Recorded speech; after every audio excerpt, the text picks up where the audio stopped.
speed and straight left hand drops it. El panadero Rosa. Pretty boy Sa mundo ng boxing, may mga fighter na kumukupas, pero may iba na mas lalo pang tumitibay habang tumatagal. Isa na dito si Jerwin Angcahas. Ngayong kasalukuyan, si Angcahas ay hindi na lang basta dating world champion. Isa na siyang veterano na mas lalong naging delikado sa ring. Sa record niyang mahigit 37 panalo at 24 na knockouts, makikita mo agad na hindi biro ang kanyang lakas. Ibig sabihin, halos kalahati ng mga kalaban niya, pinapatumba niya mismo.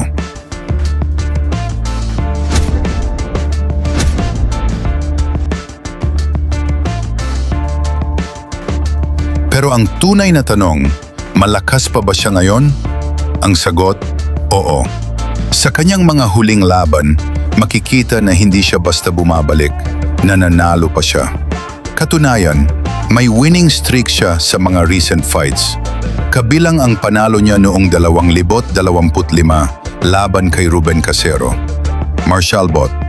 Ibig sabihin, kahit dumaan siya sa matitinding laban at pagkatalo noon, bumalik siya na mas preparado, mas disiplinado, at mas matalino sa ring. Hindi lang lakas ng suntok ang puhunan ni Angcahas ngayon, kundi experience. Dati, kilala siya sa kanyang body shots at mabilis na kombinasyon. Pero ngayon, mas strategic na siya. Alam niya kung kailan aatake at kung kailan maghihintay. At huwag nating kalimutan, southpaw siya. Ibig sabihin, kakaiba ang galaw niya at mahirap basahin ang kalaban. Dagdag mo pa ang kanyang timing at accuracy. Isang maling galaw lang ng kalaban, pwede agad itong mauwi sa knockdown.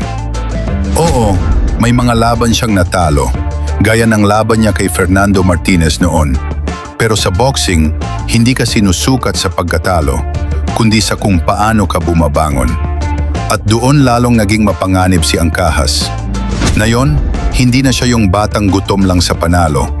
Isa na siyang veteranong may dalang karanasan, disiplina at killer instinct.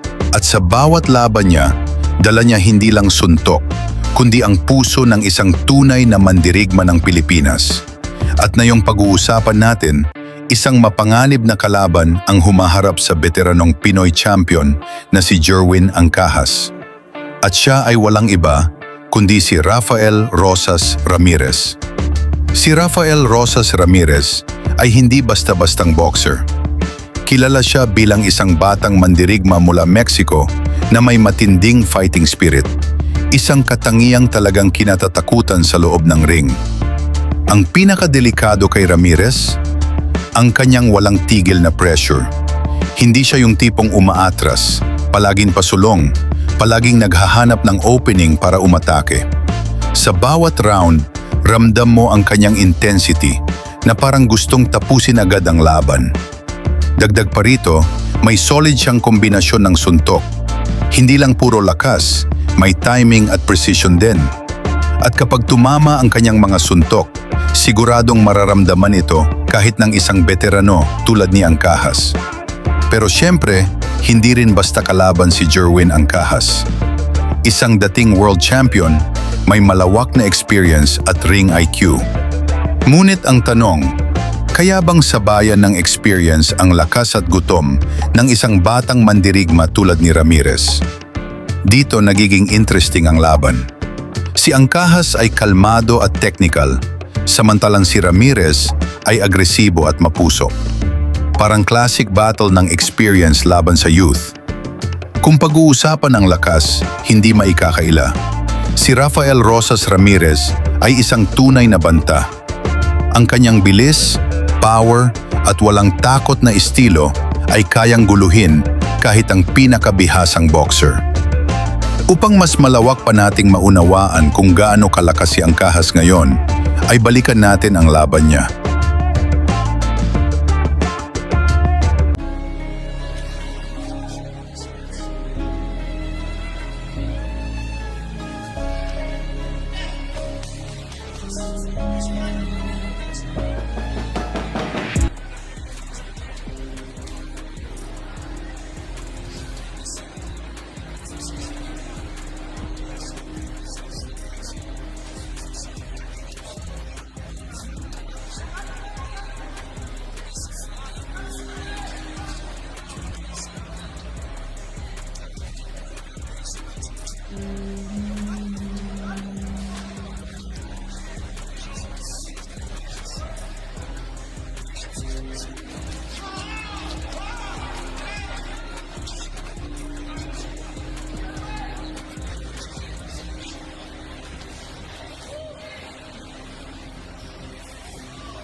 Sa huli, ang laban na ito ay hindi lang tungkol sa lakas, kundi sa diskarte, tibay ng loob, at kung sino ang mas may gustong manalo.